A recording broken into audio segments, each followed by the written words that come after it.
बिस्मिल्लाहिर्रहमानिर्रहीम। अस्सलामु अलैकुम वरहमतुल्लाहि वबरकातुहू। जहन्नम में औरतों की कसरत क्यों?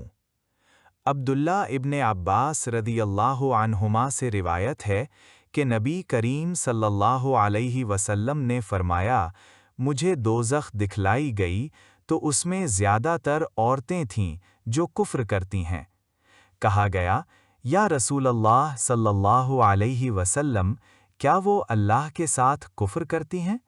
आप सल्लल्लाहु अलैहि वसल्लम ने फरमाया, नहीं, बल्कि वो अपने खावंद का कुफ्र करती हैं, यानी खावंद की नाशुक्री करती हैं और एहसान फरामोशी करती हैं। अगर तुम उम्र भर उनमें से किसी के साथ एहसान करते रहो, फिर तुम्हारी तरफ से कभी कोई उनके ख्याल में नागवारी की बात हो जाए तो फौरन कह उठेगी कि मैंने कभी भी तुझसे कोई भलाई नहीं देखी। सही बुखारी, हदीस नंबर 29।